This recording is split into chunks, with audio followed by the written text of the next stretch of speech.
Terima kasih atas kesempatan yang telah diberikan. Perkenalkan, nama saya Samuel Halaman Tadi, NIM 0109230015.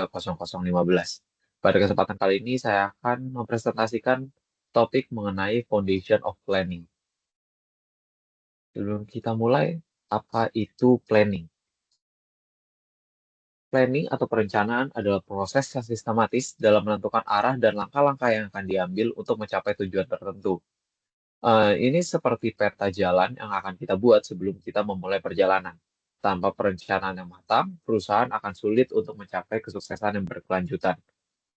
Apa sih tujuan dari planning? Tujuan utama dari planning atau perencanaan adalah untuk memberikan arah yang jelas bagi perusahaan. Dengan perencanaan, perusahaan dapat menghindari tindakan yang bersifat reaktif dan lebih proaktif dalam menghadapi perubahan lingkungan bisnis yang akan dihadapi ke depannya. Dalam presentasi kali ini, saya akan mengambil studi kasus dari perusahaan Apple atau Apple Incorporation. Secara singkat, sejarah dari perusahaan ini didirikan pada tahun 1976 oleh Steve Jobs, Steve Wozniak, dan Ronald Wayne di Cupertino, California. Produk awal perusahaan ini adalah komputer pribadi Apple One. Dengan tonggak utama atau pilar utama adalah peluncuran Macintosh pada tahun 1984 yang revolusioner dengan antarmuka atau interface grafis penggunanya. Transformasi besar yang diberikan oleh perusahaan ini adalah peluncuran iPhone pada tahun 2007 yang mengubah industri teknologi. Kini Apple menjadi perusahaan teknologi terbesar di dunia dengan produk-produk unggulannya seperti iPhone, iPad, MacBook, dan layanan digital lainnya. Pada topik kali ini, dari studi kasus perusahaan ini, kita akan membahas tipe-tipe plan atau perencanaan dalam perusahaan ini. Secara garis besar, type of plan ada terbagi 4, yaitu breadth, time frame, specificity, dan frequency of use, yang akan kita bahas satu persatu. Yang pertama yaitu breadth planning atau breadth plans, di mana terbagi menjadi dua, yaitu strategik dan operasional. Pada strategik, plans fokus pada visi jangka panjang dari Apple sebagai perusahaan itu sendiri, seperti pengembangan teknologi terbaru, contohnya pengembangan prosesor M1 atau M2, dan operational plans yaitu rencana sehari-hari perusahaan untuk mengelola proses produksi dengan pengadaan bahan baku sehingga distribusi produk dapat terjadi dan dapat berjalan dengan lancar. Contohnya rantai pasok global untuk untuk produk iPhone, di mana rencana strategis di Apple atau perusahaan Apple lebih fokus pada visi besar dan jangka panjang perusahaannya. Seperti yang telah disebutkan, misalnya pengembangan teknologi yang baru seperti chip berbasis ARM yang menggantikan chip Intel di komputer Mac, dan contoh strategis jangka panjang yang akan membentuk masa depan dari produk Apple ini sendiri. Tipe yang kedua yaitu time frame plans, di mana perencanaan jangka panjang di Apple mencakup visi tentang bagaimana teknologi mereka akan berkembang dalam 5-10 tahun ke depan. Ini termasuk fokus pada teknologi AR atau augmented reality atau pengembangan kendaraan listrik atau electronic vehicle yang digadang-gadang akan diberi nama Apple Car. Untuk long term-nya, inovasi berkelanjutan dan ekspansi ke bidang baru, yaitu augmented reality dan electric vehicles, dan short term-nya, yaitu peluncuran produk tahunan seperti iPhone, iPad, atau update sistem operasi di produk-produk dari Apple ini sendiri, yaitu iOS atau macOS. Selanjutnya ada specificity planning, yang terbagi dua juga, yaitu directional dan spesifik. Directional ini tersendiri adalah arahan umum dalam menjaga identitas brand Apple dan komitmen terhadap inovasinya. Rencana direksional di Apple lebih bersifat panduan untuk memastikan Apple tetap fokus pada tujuan utama mereka, yaitu inovasi dan pengalaman pengguna. Misalnya, meskipun Apple selalu berinovasi, ada arah umum untuk menjaga ekosistem produk mereka tetap terintegrasi. Ini dapat berupa kebijakan untuk terus mempertahankan kualitas yang tinggi dan fokus pada desain produk yang elegan dan user-friendly. Untuk planning yang spesifiknya, itu contohnya rencana spesifik seperti pengurangan jejak karbon melalui penggunaan bahan daur ulang dan energi terbarukan di seluruh rantai pasokan produksi perusahaan ini. Di sisi lain, rencana spesifik ini lebih detail dengan penggunaan bahan daur ulang di perangkat Apple atau komitmennya dari perusahaan ini untuk mencapai 100% energi terbarukan di seluruh rantai operasinya.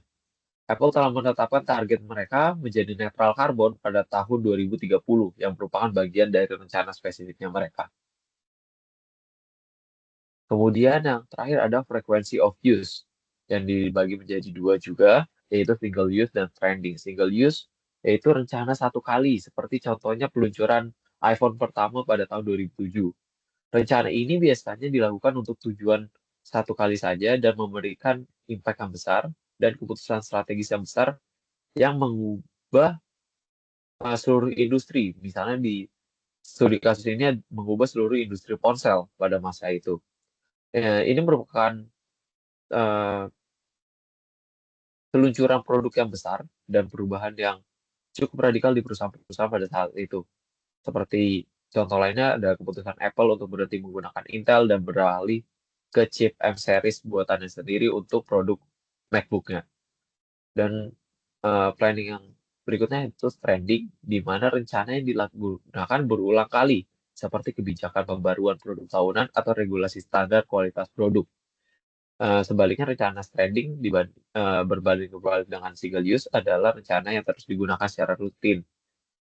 Nah, dengan pembaruan produk seperti iPhone, iPad, atau update sistem OS, rencana trendingnya adalah kebijakan internal mengenai privasi pengguna atau regulasi terkait rantai pasok juga merupakan contoh rencana dari trending ini sendiri. Selanjutnya kita masuk ke topik pendekatan untuk menetapkan tujuan. Dimana yang pertama itu ada traditional goal setting. Traditional goal setting ini apa sih sebenarnya dalam pendekatan tradisional atau traditional goal setting?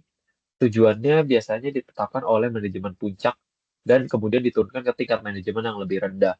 Setiap tingkat organisasi harus menerima instruksi tentang tujuan yang harus dicapai dan tujuan ini diterjemahkan dalam tugas-tugas yang spesifik di setiap levelnya. Contohnya pada perusahaan Apple, Apple menggunakan pendekatan tradisional dalam menetapkan tujuan perusahaan utama, terutama di tingkat eksekutif. Tim Cook dan Dewan Direksi yang saat ini menetapkan tujuan strategis utama untuk perusahaan Apple ini tersendiri, seperti memperluas layanan Apple, contohnya di Apple Music, iCloud, atau Apple TV Plus, serta memperkenalkan teknologi terbaru seperti augmented reality dan kesehatan digital yang saat ini sudah tersedia. Pendekatan yang kedua yaitu ada means and chain. Means and chain ini adalah pendekatan yang menghubungkan tujuan antara level tertinggi dan terendah dalam organisasi dengan sebuah rantai yang saling terkait satu sama lainnya. Tujuan di tingkat yang lebih tinggi memberikan arahan kepada tujuan dan tingkat yang lebih rendah. Dan setiap tujuan kecil menjadi cara untuk mencapai tujuan yang lebih besar. Dengan cara ini, setiap tindakan yang dilakukan di level operasional langsung berkontribusi pada pencapaian tujuan strategis yang telah ditetapkan oleh perusahaan dan dapat mencapainya dengan hasil yang lebih tinggi. Contohnya di Apple menerapkan konsep ini ketika mengintegrasikan berbagai tim dalam mengerjakan proyek untuk tujuan besar perusahaan. Contohnya menciptakan perangkat yang lebih ramah lingkungan dan berkelanjutan atau inovasi yang berkelanjutan. Untuk mencapai ini ada beberapa tujuan menengah yang harus dipenuhi oleh beberapa tim. Contohnya tim R&D menemukan cara untuk menggunakan bahan daur ulangnya, tim produksi mencari cara untuk mengurangi emisi karbon ketika proses produksi di pabrik itu berlangsung, tim logistik mengurangi penggunaan sampah plastik dalam kemasan dan beralih ke kemasan atau bahan yang lebih ramah lingkungan. Pada akhirnya semua tujuan kecil ini berkontribusi besar pada tujuan Apple untuk menjadi perusahaan yang netral karbon pada tahun 2030. Pendekatan yang terakhir ada Management by Objective atau MBO. Apa sih itu? Pendekatan manajemen by objektif melibatkan pengaturan tujuan yang disepakati bersama antara manajemen dan karyawan. Fokus dari pendekatan ini adalah menetapkan tujuan yang spesifik, terukur, dan dapat dicapai dalam waktu tertentu, di mana setiap individu bertanggung jawab untuk mencapai tujuan tersebut. Di perusahaan Apple, sebagai contoh atau studi kasus dalam eee, presentasi kali ini menggunakan pendekatan ini untuk mendorong inovasi dan kinerja tim. Di perusahaan ini, setiap divisi mulai dari pengembangan perangkat, mmm, memiliki target yang terukur dan realistis yang disetujui oleh manajemen dan tim. Misalnya tim pengembangan iPhone mungkin memiliki tujuan untuk meningkatkan kinerja baterai, dan kemudian tujuan ini dipecah menjadi tugas-tugas yang lebih kecil dan didistribusikan ke insinyur perangkat keras, perangkat lunak, dan tim desain atau ke masing-masing individu. Sehingga setiap individu memiliki kebebasan untuk menemukan cara yang terbaik untuk mencapai tujuan ini. Namun tetap dievaluasi demi mencapai hasil yang terukur. Topik yang akan kita bahas selanjutnya itu adalah perencanaan di lingkungan yang dinamis.